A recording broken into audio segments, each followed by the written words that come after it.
just the dopest podcast. Pew pew pew pew pew pew pew pew pew pew. Just the dopest podcast. Pew pew pew pew. Hey, we're back, everybody. How you doing? No music. I'm not JADA. gonna lie. I'm not gonna lie. I do enjoy the uploads, and it just be like no blocks, no this, no rechecks, no muted, whatever. Low key, say this forever. At some point, y'all cut this motherfucker on and it'll be playing.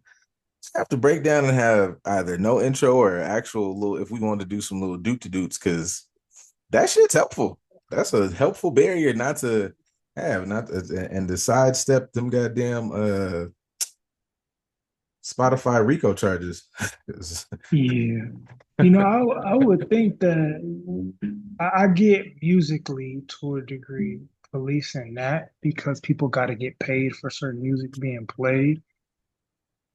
But at the same time, I would think that more so they will police what's being said as opposed to music. And it's wild to me that in our society, or at least American society, they care more about you using a song that's licensed by another person than they care about the rhetoric that you spewing in I your mean, content. listen, it's coming in hot, but it depends on what you say to how they'll police it. Because you Yeah, say the wrong thing about MLK at the right, you know what I'm saying? They'll get you up out of here, dog. They the dox people, people that lost jobs, you know what I'm saying? They don't like when you say that. There's a free speech issue or free speech in reverse right. or You could say something. the most outlandish shit and make millions of dollars and be supported by millionaires. But you say something counter to that that's backed by scientific study and nope, nope, you can't do that. We don't support Yeah. that. Oh, what do you support then? Please enlighten me on what you actually support.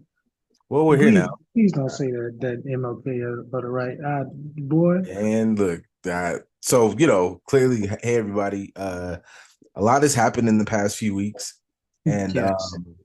to be honest, it was a concerted front because stuff just kept happening. Every it seemed like every day we was like, yeah, record day. It was a new fucking thing. It's been a hot ass few weeks, and just it kept fucking accelerating. Like, yeah, I gotta sit the fuck down outside. I refuse to believe there's anybody on fucking planet Earth at this point that was not aware of there was do you get blocked for saying assassination on the internet? Like it was assassination I don't know. a couple. People, we have such coded language now. I feel like we're in the 60s. People Yeah, be saying grape instead of the actual word. And like, man, just call it what it is. It's like, but I understand because people know that kids are watching. They'll try and edit language, or because they know an algorithm's policing certain things, they'll edit language, kind of like what I'm doing right now in some capacity. But they'll do that more so than bringing light and attention to actual factual, so to speak. yeah. But who knows? I think I come across a lot of people in the recent weeks that didn't know Buddy for real. So all Mm-hmm. they know is whatever clip somebody was sharing, which to a degree was a little refreshing of like, oh yeah, we may be privy to certain things because we talk about social justice, which makes us have to talk about politics, which makes us understand. And like if you talk about systemic oppression, of course you're going to be aware of the systemic oppressors on the other side. Mm-hmm. And there's some of the people that's just on whether they white, black, or otherwise, they just existing in their own little bubble and they be like, I ain't never heard of Buddy. Like, okay, this is my first time hearing about it, this, that, and the other. And I can empathize with them saying, like, oh, it's messed up that that happened to him. I don't really know much about him, but I guess whatever. And then they may learn more afterwards, and that dives into their perspective. Some of them, some of them, because I keep forgetting like Facebook and Twitter, calling no goddamn X. Facebook and Twitter Mm-hmm. are just like the breeding grounds for, I was gonna say conservative stuff, but I don't even want to use political language. This is for ignorant motherfuckers at this Oh point. yeah. I mean, if they act like, You talk about college, they tell you college is an indoctrination factory as opposed to just a place where you are met with a variety of ideas and have the ability to kind of sift through more of a worldwide perspective of knowledge. And then, you might land on a progressive. I always thought that like the terms themselves are telling. Like, life is about change. You want to progress as a society. By default, you would have progressive ideals. Conservative as a statement is a desire to move backwards. Um, that whole thing is ridiculous to me. But I will say I agree with your point for to a degree. Uh, to a degree, I was like, okay, some people have no idea who Buddy was. So the idea of just a general rest in peace to this person, made sense. And then I saw a lot of people like the discourse kind of come around about this nigga motherfucker said, what? He was with who? Wait a minute. Um, what you said about us not knowing, I never even thought about that. I don't know how I feel about that because I feel like sometimes that's how, motherfuckers aren't prepared for like what is, and I say this like personally myself, I'm getting a little ahead of myself with this, but like what I knew about him, I did not know as much. Not gonna lie, my favorite line, I have once again butchered our algorithm because I have fallen down such a crazy rabbit hole of what is going on that side. Like, they exist. I follow general political stuff, but like the right, all the spheres, manosphere, water sphere, loser sphere, all that shit is way more expansive than I thought. Like than I thought was. I didn't know that. Like before this week, I didn't know half the shit was going on that side and what that has manifested socially. Yeah. Um, um, yeah, it was so many conversations, specifically the one kind of like what you were leaning to of people like, you know, uh the rest in pieces and the conversation about like, we we can have opposing opinions, but somebody died. I think that because I was on the Tiki Takis too. And it got a little weird. It got a little weird when motherfuckers was celebrating and make because as a nigga who makes memes, it's a lot of effort to make a meme that is, and it was a lot about someone dying. Um, Mm.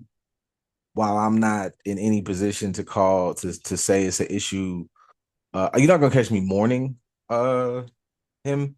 I stand firm on, the rhetoric that was spewed was pure, unadulterated hatred, straight to the head, no chaser. Um, very harmful rhetoric. God, I forget. I saw a couple videos, and most of the videos are saying the same thing of like you cannot kind of separate the rhetoric from its impact. It wasn't just like opinion pieces. It wasn't like, and Van Lathan did a whole fucking tirade on this that was just like really well put. It was like, you and me had different political values. We live in the same neighborhood. I think that we should assign more money and pay a little bit more in tax. We could fix these roads, man, and maybe get the kids a little extra swing at the little park, in our community. You say, man, nigga, fuck that. I'm tired of getting taxed. I want us to lower them shits because I'm putting a little money in my pocket. I want to take my wife to Bahamas or some shit. Cool. Like we can have little, we differ economically, we differ politically. We don't really differ when you say like, the Civil Rights Act probably was a mistake. We don't really differ when you taking like shots at MLK. We don't differ when at every single turn for every single issue you went out of your way to double, triple, quadruple down on like racist stereotypes, shitty policy. You were in bed really good with like the motherfuckers who kind of are running the country right now. You had influence. The things you say. Oh, this was one of the examples I heard, which was I thought was really good. It was like I'm a micro influencer. If I have a lot of followers, a lot of reach, somebody is selling an item. The lady was selling. I think the story was like lady was selling fucking pastries, I go over there. I think the pastries are really good. I get on my phone. I say, "Hey, man, these shits is fire." She sells out that day. That was my opinion. That then translated to an actual impact on the community. So if you are somebody who is actively going and spewing things of hatred and women can't control their bodies, like just very real wild shit.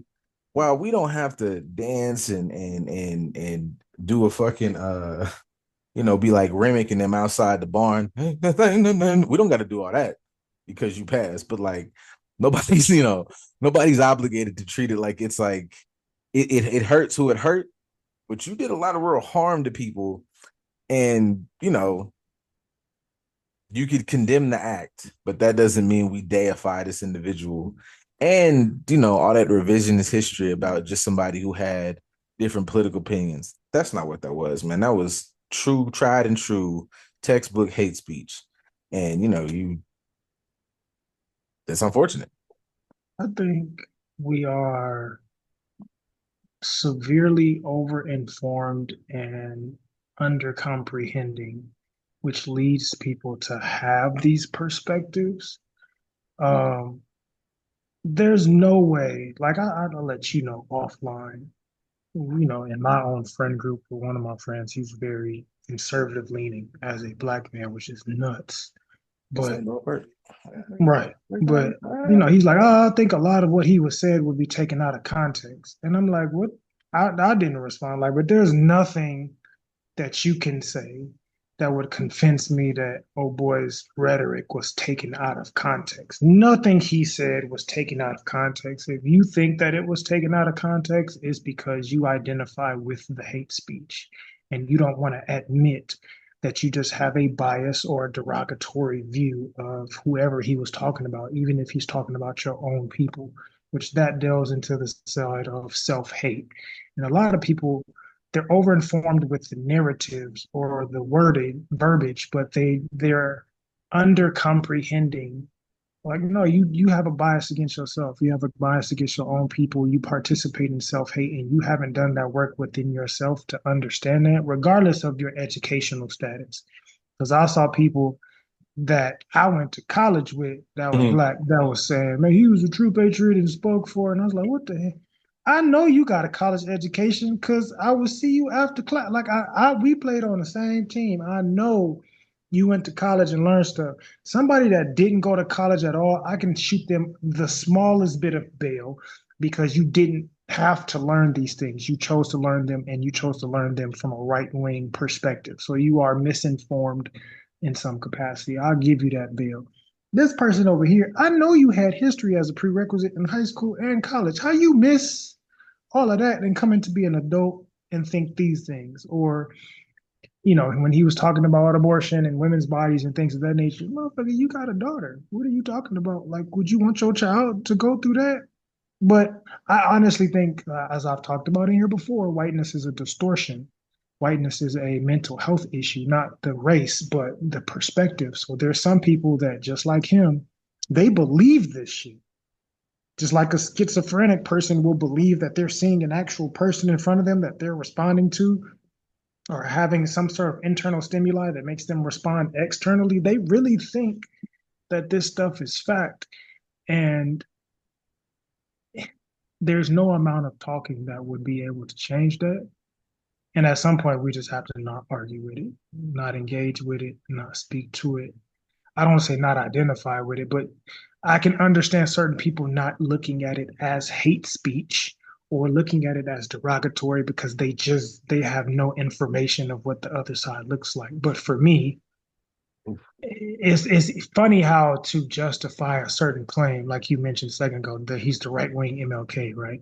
Which he's not, because he talked about violence and Martin Luther King talked about nonviolence. So that already disqualifies you from being similar to him in any capacity. Um, but you didn't compare him to Hitler. Y'all distinctly tried to pick MLK to compare him to as far as the right is concerned, when he was more like Hitler. We should wipe these people out. We should do this. We should do that because they're this, they're worthless. But he was more like a Hitler. He didn't have as much impact as Hitler did, but he damn sure had a similar impact. But why did you choose MLK and not Hitler? That lets me know that you understand the shit that he was saying, and you're trying to make it sound good posthumous or whatever the word is, because you don't want to admit that he got what he called to himself. But yeah, to your point, I ain't gotta celebrate, buddy. He was a fuck, and I don't care less about him either way. In life or in death, am I gonna celebrate it? No.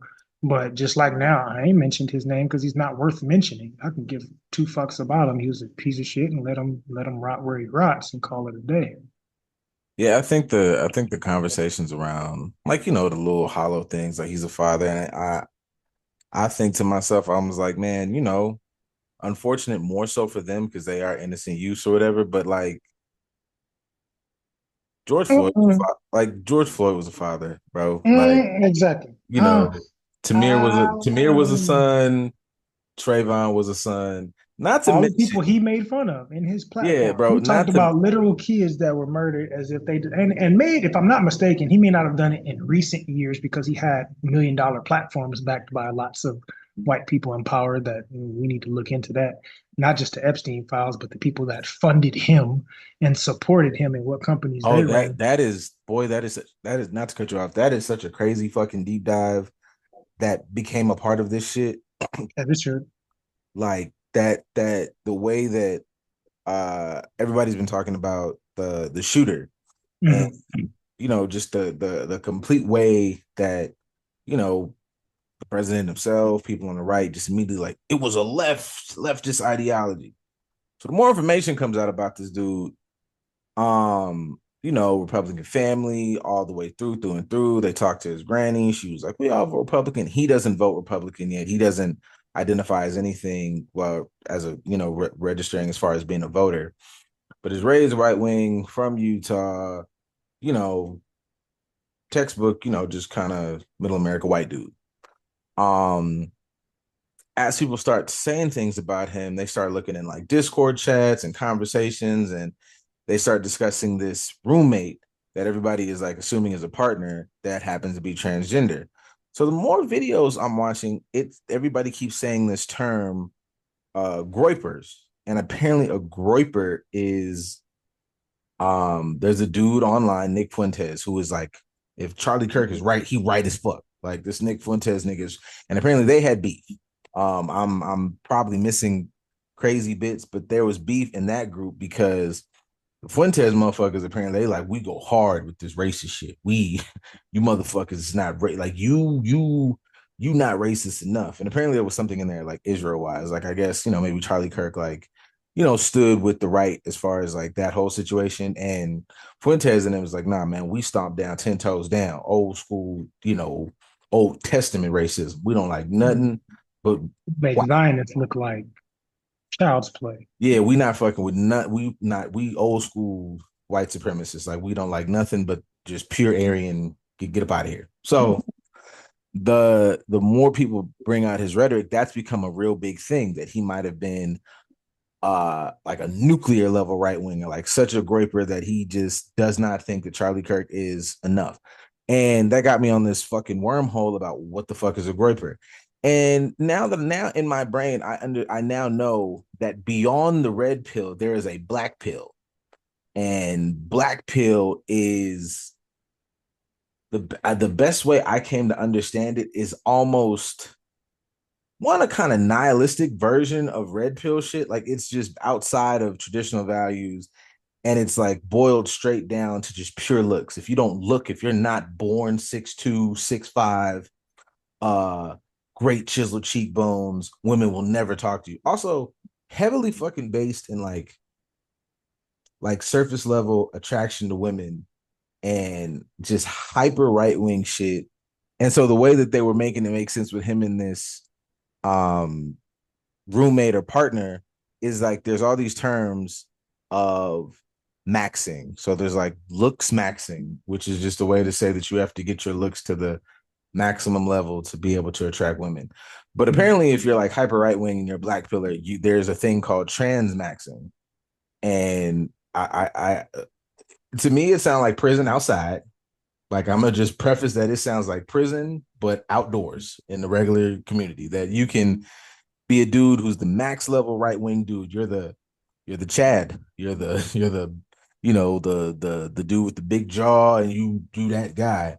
But the guy who's just the lamest, like the inceliest incel who can't never get no ass ever, according to them, you then just become you transmax. And one of these videos explained it as if you can't be with women, you try to obtain their existence because you just believe that women are just default bad, but they always have just a good life just because they're women or some shit. And then it Mm. get real like it kind of homosexual. Like it gets kind of really like sexually fluid. Like you just it's this weirdest spectrum now where you just blast through the right so hard that you kind of end up queer or something. Like you kind of end up it's ridiculous. But It clearly is. very dangerous. Yeah. I'm way outside my depths a little bit on like this culture. What struck me with it, for one, just in general, looking at this situation, like it's some crazy, hateful shit to just throw misinformation around. But as somebody who a good chunk of my clientele is still youth, like I'm very like on top of listening to what does that mean? I do that shit a lot. Like Mhm. to get them talking, explain to me what this slang means for y'all. Because at first, you get a lot of Fortnite terms. I'm like anytime I talk to a parent, I'm hella fucking critical of shit like Roblox or whatever, like this shit. Cause but all these it's just like I feel like this is like the year that I'm like, oh shit, nigga, I'm old because there's so many spaces where all of these like little social things overlap. You got like video game culture, clearly like the shooter dude. Mhm. And if you take that and you got some isolated white boy who's, you had this word to One Piece, you had this just like, well, it wasn't a dark century, but you had this just void couple years during the pandemic, and that has terribly affected motherfuckers. Like I've been making that joke on here for months now. But the era where you were in the middle school years and you took your ass outside, you didn't just touch grass, you went and talked to that girl. And then you had like you had an Alicia. You went, grabbed a booty, got beat up for it. You shouldn't have done that. You learn to communicate. You went to the mall. I've said that joke. You go to the mall, somebody makes fun of you. You don't, the girl doesn't say yes to you, but you develop all these intricate social things that were like robbed from motherfuckers. And they have iPads and they're being raised by some goofball on YouTube. And it is just such a, what was that fucking movie? I'm not even a Harry Potter nigga. But the fucking the latest Harry Potters where you had it's crazy because he was doing a lot of fuck shit when he was the Flash. But um the magical beast or whatever. The main character Fantastic just Beasts. there we go, Fantastic Beast. The boy, the like not the main villain, but the one that they were using, he's just this big void of like emotions and fuck shit and just terrorizing shit. And that's how these motherfuckers describe themselves. And it's just, yeah, it's such a weird space from just a dude perspective who lived what I guess now seems like a fucking archaic dude experience.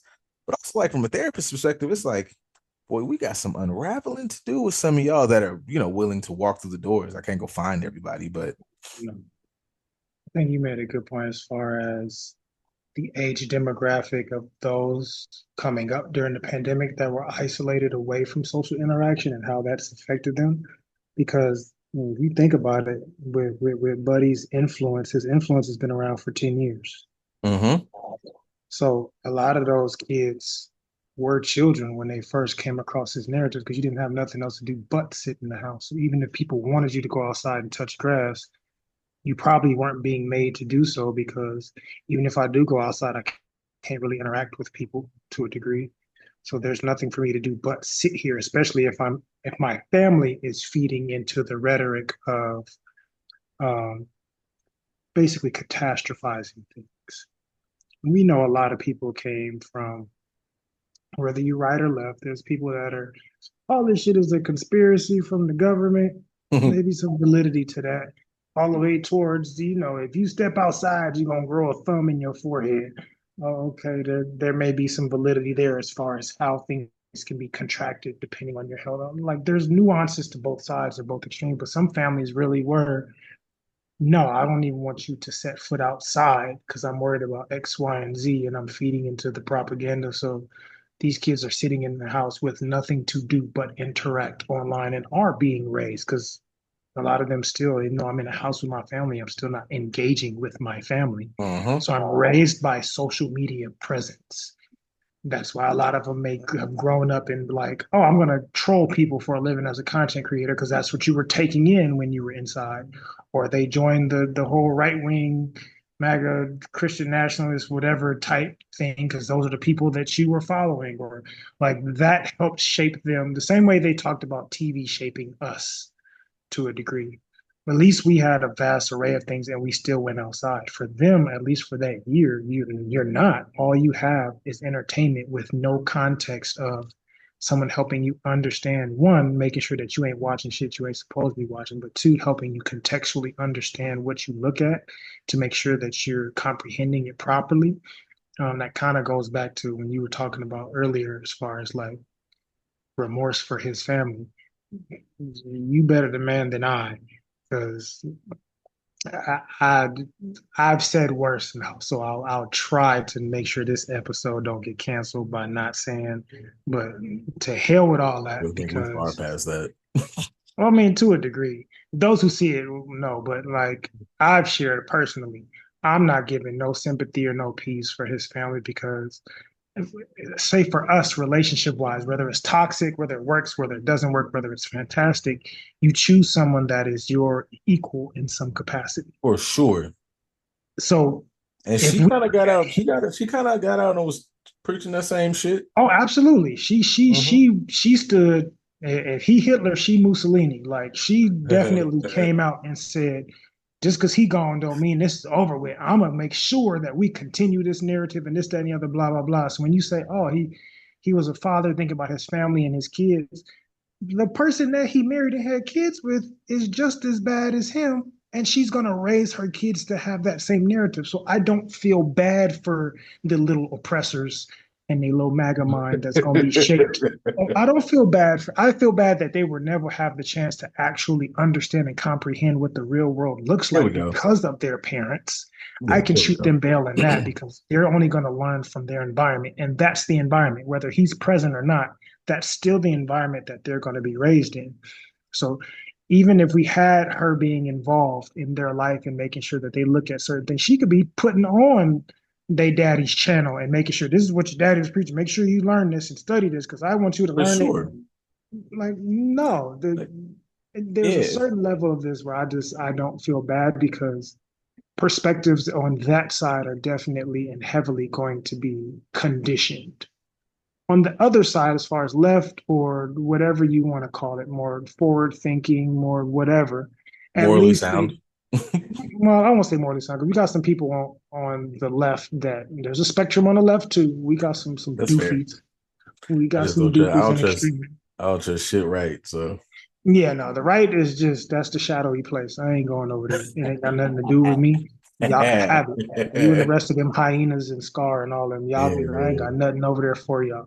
But on this side, we do have a spectrum of doofies on this side as well. But at least there's more of a vast spectrum of you can lean into this or you can lean into that or you can do this, you can do that. And there's a certain level of morality. Even if you are misinformed, at least you can be informed that there are differences. On the Hmm. other side, it's either this, it's very polarized, this or that. Very You black either and white thing. identify with this or you identify with that. And I think that also contributes to some of my frustration seeing people like he was a good whatever. He spoke for freedom and he used free speech and he was a good Christian. And it's like you're not helping. If anybody that you're trying to convince to come over to the side of Jesus Christ and Christianity, you're not helping by saying that he was a good Christian because he was not the embodiment of what Christianity is supposed to represent. But in this country, he is. In this country, that side represents what they think Christianity is supposed to be. That's a whole nother rant for us to not be identifying with that particular religion because of that influence, but that's a whole nother conversation. But there's very polarized ways of approaching it, and they are influencing the youth. And since they have part of their foundations being isolated away from social interaction and only being given these indoctrinated ways of thinking, conditioned ways of thinking, that's what's creating the issues that we see today. and things of that. And I would be interested to see how he was prior to the pandemic. And then I think we kind of know how he amplified things during the pandemic. He Mm-hmm. just took off from there. But I would be interested in hearing what his story was prior to the first year of just diving deep into that and where he would fall as far as whatever their terminologies are, as far as like, was he really the right wing, whatever, or was he a pissant status? He ain't really.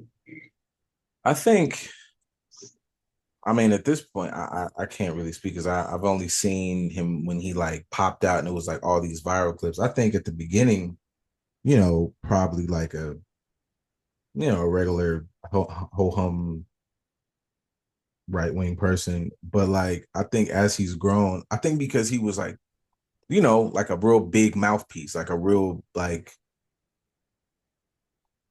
and I think I don't know. I just see how I see motherfuckers getting there, and it always I try not to oversimplify it. Like I feel like there's Mhm. always just super nuanced. But the more I've been taking these like right wing deep dives, it is just such a just mosh pit of just insecurity. I want it to be such a super complicated thing, and it's a variety of things. Like you can put a lot of pieces to it, but it's always such a trip to me how much of it is like you have to forego, like when you said the college thing a little while ago, like you have to forego so much like common sense, like the ability to just forego research. Like you have to live in such a self-fulfilling like hatred fantasy because Mhm. you would have and I in my mind I can try to rationalize it, but I don't find myself to be on like the side of things that you just are so opposed to change. Because if I'm a right wing person, I feel like once you start unraveling this shit, it starts unraveling all of it. If I had to unravel all the insecurity in my heart and be open to change, I would then have to change my entire look at manhood. Your entire look at manhood makes you have to change your look at your like parents, your family, and what that fucking looks like. That also goes into your like workspace. It's half Mhm. of this capitalism ass type shit that we in thrives off of all of these kind of conservative old time values for this shit to function. And again, I guess I could understand it, but I don't fuck with it. I just find that shit like it's weird how that shit like kind of sits because I would say that might be some old timey shit, but I find a lot of that shit weak. Yeah. And if you're on the progression of like being your best self, I think there's strength in that. I think there's strength in, y'all pick a fucking quote post that's not lame that y'all ain't posted already, where you do the journey is through the journey is the way or whatever way we put it, and growing and becoming your best self is an act of strength. If I'm really struggling with my fucking insecurity or depression, facing it, working through it is an act of strength. And Mhm. everything these motherfuckers talk about, there's nothing in there about working through it. There's just various terrible ways of coping that niggas create lifestyles. I'm like, it's like watching the fucking Batman villain. Like, you have this one Yeah. bad day and you created your entire personality around this super fucking wound. And it's just weird to watch those motherfuckers move through society and then, I don't know, create just weird fucking silos of I'm just a pain identified. Also, weird thing about this too is when you think about right and left, is like you hear different versions of motherfuckers that just refuse to do any type of healing. Like the joke for like lefty people is like you make fun of like a left leaning white woman, all of a sudden you get her whole fucking Her whole descriptive narrative. yeah, you say one How thing. dare you? I'm a blah blah blah blah blah blah Yeah, blah blah. Blah. you Yeah. get her whole intake packet. Like you get treatment lens, you get treatment tools, goals, you get a whole soap note as soon as you whatever. But the same thing with fucking Connor on the right, who just didn't get enough attention in high school. So he just started like, hunting with his dad and never learned social skills. But he heard these weird stories of like his grandpa who was like John Wayne. Your grandfather was a drunk and he had PTSD. And so, they both have these weird, just big holes of pain, and nobody ever goes, I should probably like find a way to probably like work through this and attack this any other way Yeah. than your fucking pop who got sclerosis of the liver because he drank his pain away. But by all means, put some cowboy boots on and listen to, alpha monster post on YouTube, or I don't know, Yeah. some nigga with a lisp. It's always a nigga with a lisp up there saying stupid. A large Respect to lisp niggas, American but flag, a tight shirt, and a truck on lifters. Like but to your point, yeah, we don't stop to think about processing the pain because we don't see it as pain. We don't even mm-hmm. see it as a problem. Just like we don't recognize that they're the same person. It's just the other side of the coin. Like for us, we can look at it and see both of y'all are the same person. You're just expressing differently. That's like somebody that shuts down for a particular reason and somebody that's angry for a particular reason. Like both of y'all have emotional issues. You're just expressing these emotional issues in a different way. And just because this person that shuts down doesn't seem abrasive doesn't mean they're healed. Just because this person that's yelling is angry doesn't mean that they're completely abrasive. They're just expressing their pain, but nobody's paying attention to the pain. They're paying attention to the aggression. Both of you have an emotional issue that needs to be addressed that's deeper than what we see on the surface. And we have to allow ourselves to say, one, you are the same person, but two, you both need some sort of nurturing and care to help get you out of the space that you're in. And we don't allow ourselves to do that. Granted, we have a bias because we're trained to recognize these things and draw these correlations and address them or want to address them. And the average person may not. But it's to me, it's like you guys are one and the same. You just don't understand that you're more alike than you are different. And then the narratives that you guys dive into and spew into the world further pulls other people along with you, which creates the separation or the divide. I also think a lot of our society now is like, say, the 20s to the 50s was very hyper white American masculine, if Mm-hmm. that makes sense. Whereas today, it's very much victimhood. Both sides have very much aspects of insecurity based in victimhood. And I say that because, like you mentioned, in therapy, when it comes to growth means challenging and facing certain narratives that are uncomfortable, and that helps you to progress in some capacity, which is very strength based. Recognizing where you're good, using those strengths to help you go through adversity or challenge or face things that are uncomfortable, and you progress past it. Where this victim mindset is, I just end up pointing the fingers at these things are all the problem. This is the problem. This is the problem. This is the problem. It's not me. It's because I have to deal with all these different things, and both sides do that.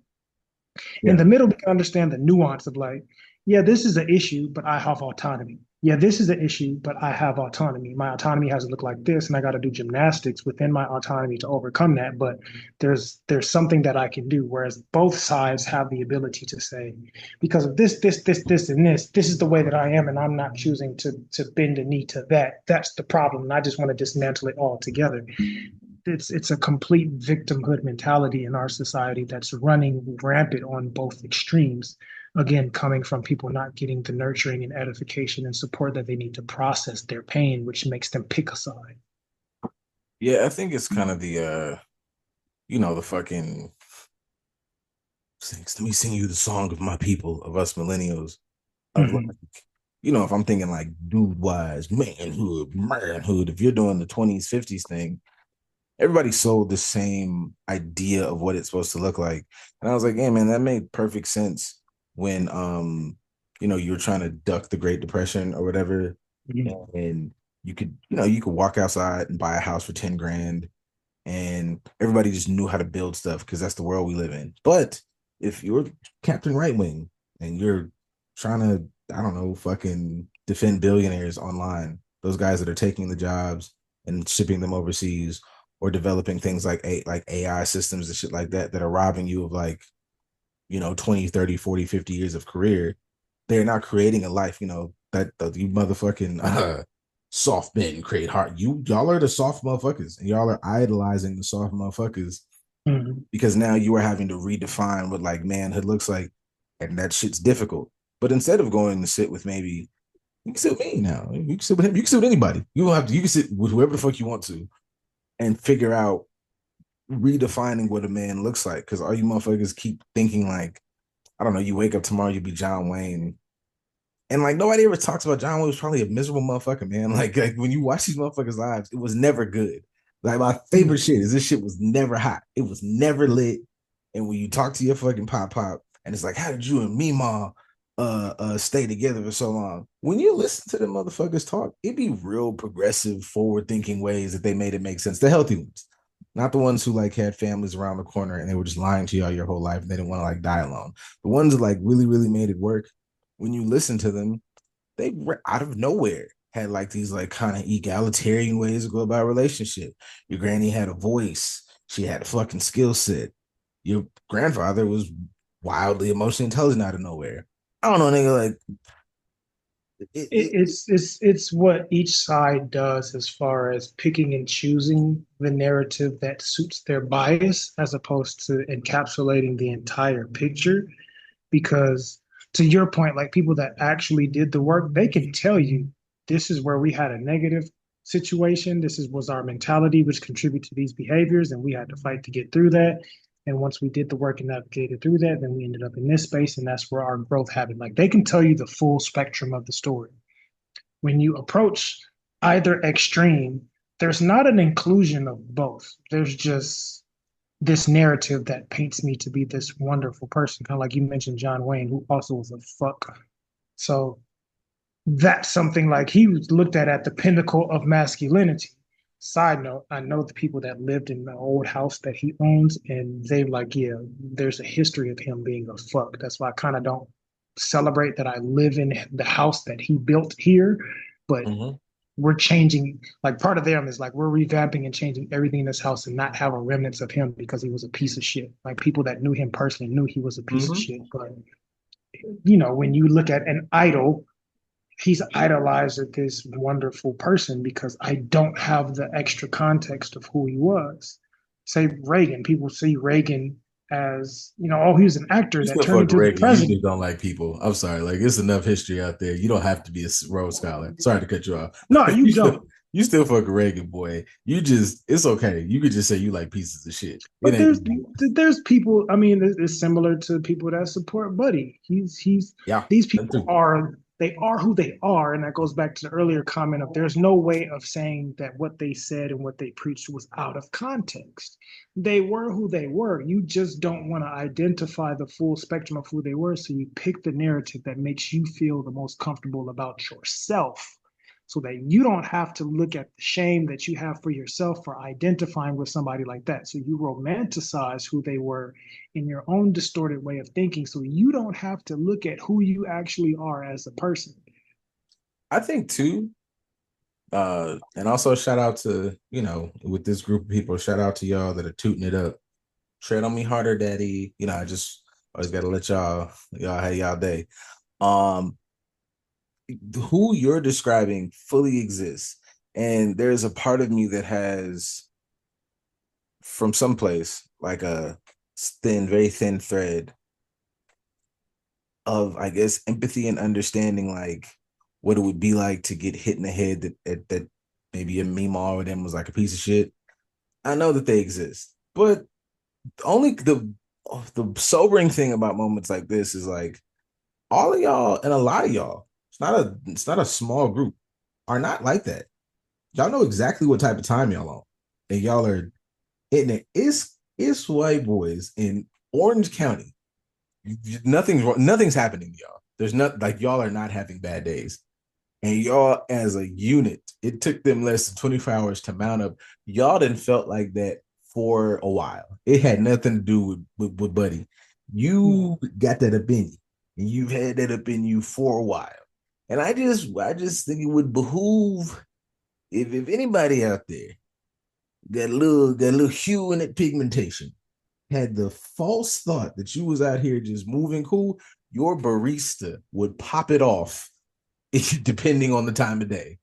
absolutely. You still woke up, you went to Target still. It is what it is. It's the only place I got it. It's the only place that's close to me, and I got whatever, whatever, whatever. You ain't got to support it. It's You still a took your ass conscious in there, choice. and Yeah. you giggle with Matthew He's at number three. It's your favorite place to go to get your shit. You love look, Matthew. Boop, boop, boop, boop, boop. Matthew at He's a any fuck. given moment. Yeah. So motherfucker off.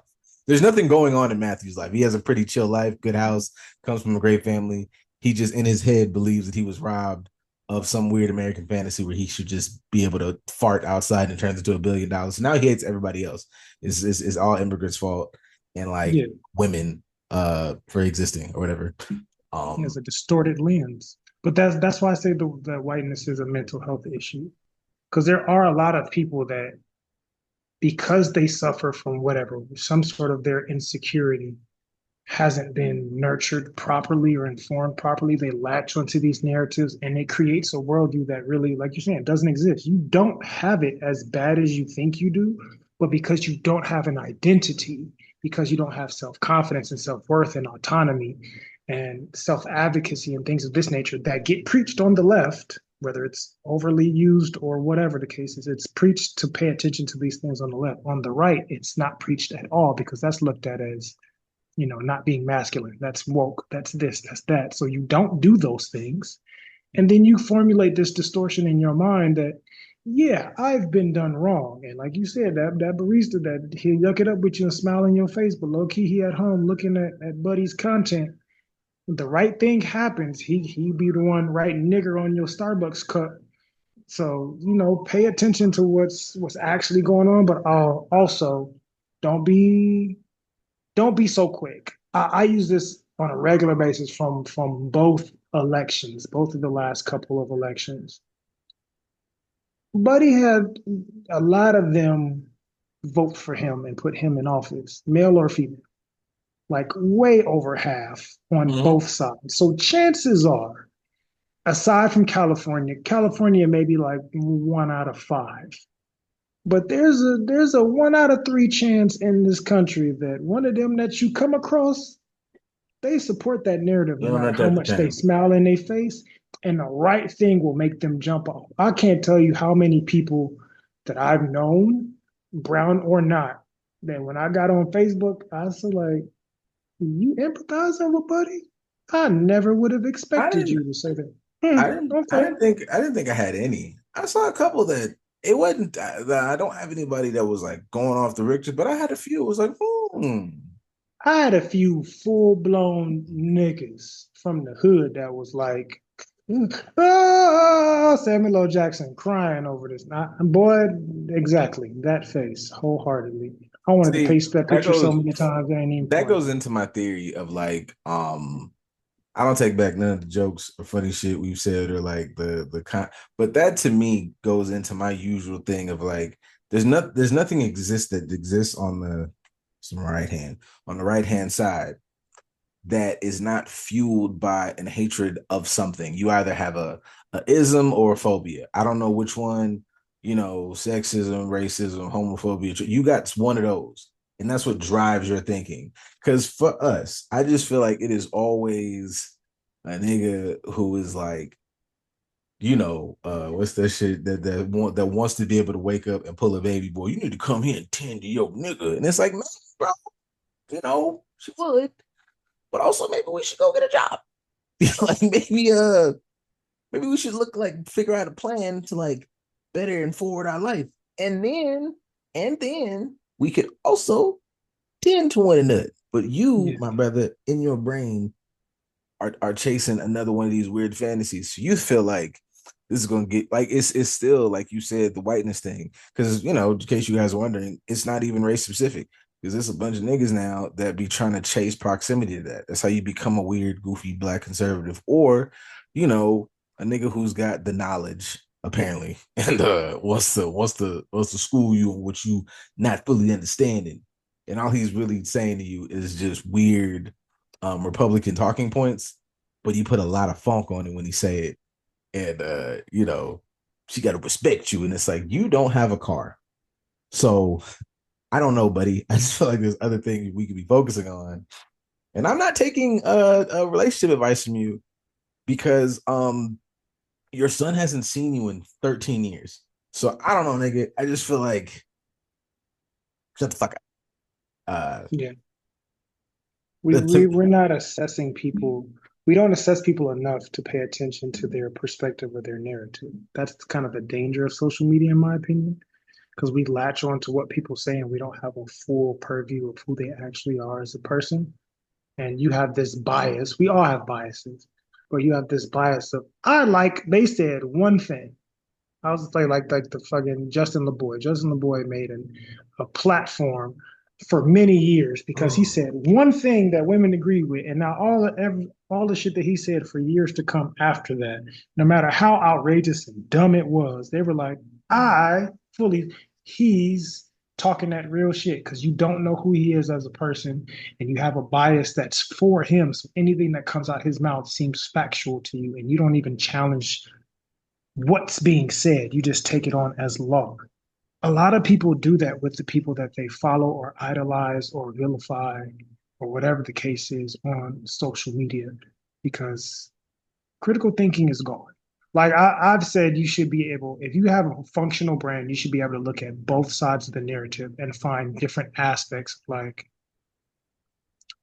what's trying to be said as opposed to just looking at it for a fact. Like I've had moments where I've listened to Orange Julius and what he says, and I'll be like, I get what he's trying to say. He's saying it very terribly, and the way he's going about it is horrible. But I get what he's trying to say. I don't empathize with him, but I get what he's trying to say.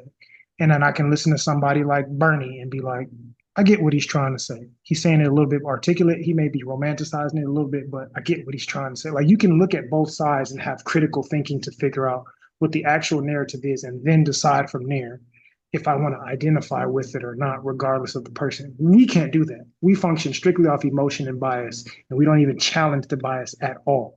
We just lean full go into it. We full Monty in the bias, just butt ass naked, stripping up in that thing, enjoying it. Butt naked in the bias, I think might be the title. Butt naked in the bias is amazing. So I almost imploded when you said Justin the Boy. I'm glad we got here because I was able to form my thoughts because I know I saw you trying to. Nigga, because it reminded me of some shit I saw literally last week, and I was about to just fucking derail it. But I'm gonna finish. I'm gonna save it for the end because y'all deserve it because it's still fucking stupid. But speaking of a little bit of butt naked in the bias, and I'm just tying that in because I was reading comments on it. And to take it back to black men mental health shit. 2 interviews this week where I feel like I gotta give Charlamagne his credit for getting the fucking content off. So the shit that went viral today is the Dame Dash shit. Him and Dame Dash going back and forth, gaga la la, just two, just my brethren, just two bald motherfuckers being bald and berating each other. On the flip side, though, an interview that was discussed, but I feel like is now maybe will fly under the radar or will have some viral fucking shit on the back end is his interview with Nick Cannon. So earlier this week, it was Nick Cannon, Charlamagne, and Lauren LaRosa. It was just those three talking to each other back and forth. And to me, these 2 interviews, now it's not, any fucking masterclass or anything like that, but I think it is too, and I'm gonna kick dudes back in first because I'm not finished with y'all. Just don't, if you did, I don't give a fuck. Just stay on and listen to. So because we can get, I'm gonna give it to both of y'all. It was to me 2 well enough master classes on what it looks like to really be trying to do the work. And what I literally just absolutely boils my ass is y'all that have the verbiage and are just being absolutely obnoxious and terrible pieces of shit with it. Obviously, Dame Dash was obnoxious and a terrible piece of shit with it. Now, to throw Dame some bail, I think that they all already had smoke. I've seen like little shit back and forth for a while. I don't fully understand all the beef, but they clearly had smoke for one another, even with Envy. Like there was a lot of back and forth. But the way that Dame came in there and used terms like triggering and just all the therapy speech, like how he was like presenting himself, but it was all the terms that y'all use. It was very gaslighty, it was very manipulative, and I was like, if somebody took this and like took it into their conversation, this is how conversations work. This is how everybody interacts with one another when they're trying to be anything remotely therapeutic or healed and kind of just manipulate the space. Now, doing that, narcissism. yeah, doing that on a fucking radio show with Charlemagne and Envy where they have no qualms of crashing out, not really effective. But I thought it was a good parallel those two episodes because Dame does get it, and he had a whole backstory. He's like, when you say this, when you interrupt me, you trigger me, and so y'all are not respecting my boundaries. And word to Dr. Raquel Martin explaining what a boundary is and what a rule is for somebody. Boundaries, Mhm. like I do. I don't have to engage. My boundary is how my boundary ain't got shit to do with you. That's me trying to impose a rule on you. Those are two completely different things. My boundaries are what I personally refuse to interact with. So if you and me are Mhm. talking, you get to yelling, I go, whoa, I don't, this hostile, I don't really engage with that.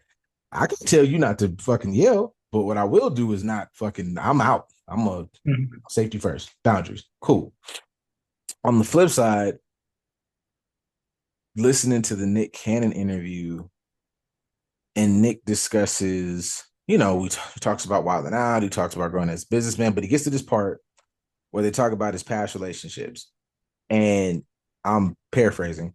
But in that conversation, he dived into I was diagnosed with narcissistic personality disorder. But he gets into the meat and potatoes because there are varying degrees depending on what you have. Shit, there's shit like remission. You can whole bunch of things. Like the DSM is vast, everybody. So obviously everybody was because all of y'all were using narcissist in like the most textbook fashion before, and it was wrong.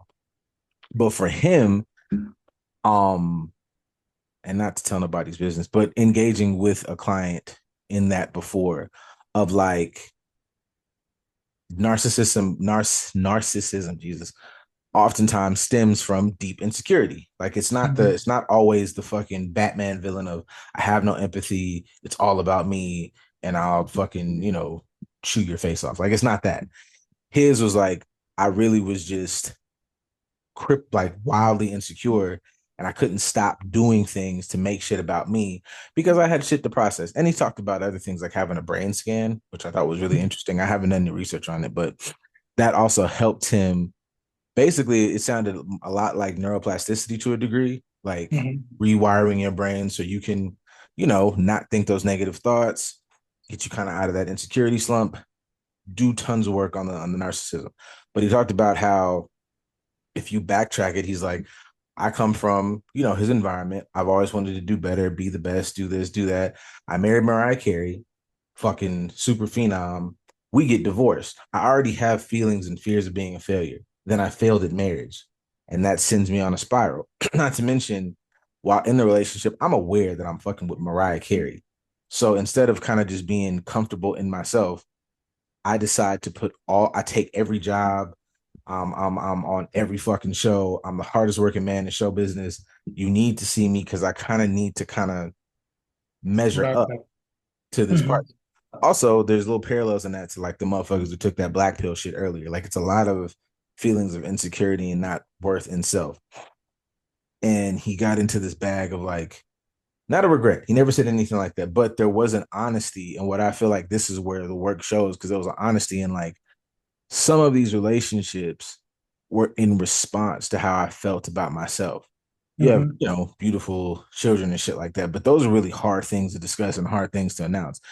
I say this because none of what Nick was saying was like the way that y'all go, I'm doing the work and now I'm better and I'm amazing now. It's like I've been doing the work and this shit sucks. And I still have my therapist. And this was really hard to do. And this was heavy. And these decisions from the past, it wasn't just I come from a dark space. No, man, these were kind of fuck ups. And like I'm still kind of processing, working through these to do this better. And I just would like, y'all don't have to go watch all 50-minute episodes, but there's staunch differences between doing the thing and then stealing the content from the thing so you can be a piece of shit Mhm. just painted gold. Yeah.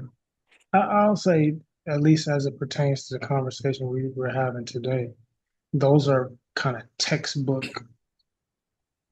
images of the right and left, to be honest. Like Charlemagne Mm-hmm. may represent a middle ground or a pinpoint between the two, but those are what the right and left kind of talk. Because even I didn't know much about the Dame Dash thing. I caught some viral clips, but most of my interaction around it was seeing how, again, certain conservative niggas that I'm around were discussing, well, he's not wrong when it comes to masculinity. And this is like the last thing I want to hear He is is though. right wing conservative motherfuckers talking about masculinity because you don't know what masculinity is. But whatever. Him kind of trying to talk in that regard versus Nick's expressing I had this wild spectrum of experiences and I only saw them based on my insecurity. And now I'm still trying to make sure like there's a certain language on both sides when it comes to growth and seeing the problem and how I approach the problem. The right, aka Dame Dash ish, is going to be very much you're the problem and you're a part of the problem because you don't do things the way that I think that things should be done. And I'm not even challenging my understanding of how and why I think things should be done that way. Whereas the left may be more so, there's a wide range of ways to do this shit. And I've been kind of doing it this way. And now I understand that way was not necessarily the healthiest. And now I'm allowing myself to reframe that and identify a different way of doing it. And there's so many different options that go into that. If we can only see like the nuanced way of approach, both of them, you can get boxed in easily. I think that's just part of our society, especially American society. You can get boxed into one particular thing because if you say one thing and you identify with that, you shape your whole personal identity based on that box that you're contorting to put yourself in, which isn't Mhm. necessary. But at least left leaning, liberal, forward thinking, whatever the left side, at least you have an idea that I don't have to stay in this box. There's many boxes that I can climb into at different times. And depending on how I connect these boxes, it may make my box bigger. When it comes to the right, there's one box and you better fit into it. Because even with him bringing up, that's the only clip I saw was him like challenging Charlemagne's masculinity because of whatever. It's like, but we don't have a definite understanding of what masculinity is. That The only way that we've talked about masculinity is based on, like you said, the archaic way of thinking that a man mhm. is supposed to be. And honestly, brother, you don't fit that either. He doesn't, and that's also stemmed from it. It's tied to the Nick thing too. I actually reminded me was that like that whole exchange ended up being birthed out of, and you could tell from the beginning of why he was so defensive is because obviously there's been shit in the news about Dan being broken, he filed for bankruptcy, whatever. But Mm-hmm. you could tell there's a lot of insecurity around being Mm-hmm. called broke, and that's what blew it up. Is like, I think you're broke. It's like, I think you're gay, and then they had this whole, Yeah. you told the viral, I know all that mental health shit that he be talking about, but I remember original Charlemagne, who just was a just full fledged crash out for the sake of crashing out. That's kind of Mm-hmm. what we got today a little bit because he said, "I think you're broke." He said, "I think you're gay," and they said, "Hit that button, guys. We got one." And they just Absolutely. And I at least appreciate Charlamagne because he's not, of course, growth. He's not who he was before. He snuck some of them old shots in there. Because I mm-hmm. already like, well, maybe you'd be this, that, and the other. And like, maybe you wouldn't be broke if you did this, that, and the other, blah, blah. Like, I'm going to sneak them subtle shots in here and there because you know that I'm capable of doing this, but I'm really exercising a lot of self restraint. But we'll have people that'll look at Dame and be like, Dame got a point, this, that, and the other, blah, blah, blah, not realizing he's embodying the antithesis of what he's speaking about in that moment. He's being very contradictory because of his insecurity. And now he's being emotionally responsive, which is not masculine stereotypically, even if we just stick with the stereotypes, not even dive into the vastness of masculinity and femininity, being that emotionally responsive is more so looked at as a feminine trait. So you're challenging another man on his masculinity while is responding emotionally, which that within itself is feminine. So you're contradicting your own scale of thinking, and nobody's gonna catch that. They're just gonna be like, man, he got a point. They're gonna look at the surface level, actual factual parts of things, and be like, he got a point. I think maybe Charlemagne is just bisexual, and then that turns into a whole narrative of Mm-hmm. attacking this person because you didn't challenge how you allow yourself to see something. I'm telling myself I gotta fit into this box, not realizing that this box got spikes on the inside of that motherfucker. It is built to kill me. Y'all like that because it's kind of an easy definition of masculinity. Y'all don't want to challenge that because you niggas is soft. They're emotional. They're feminine. It's the same thing as like real niggas are being masculine when it comes to being a street cat. It's like, no, you're actually very feminine. Crazily so, wildly so. All y'all energy niggas, like it's that's 100% that. Like it's in the little spiritual books. Pick one, anyone. I don't give a fuck what you read. Um, if you get into the polarities, you know, we talked about we did. I know there's an episode somewhere down this motherfucker that's dedicated 100% to the Kabbalion.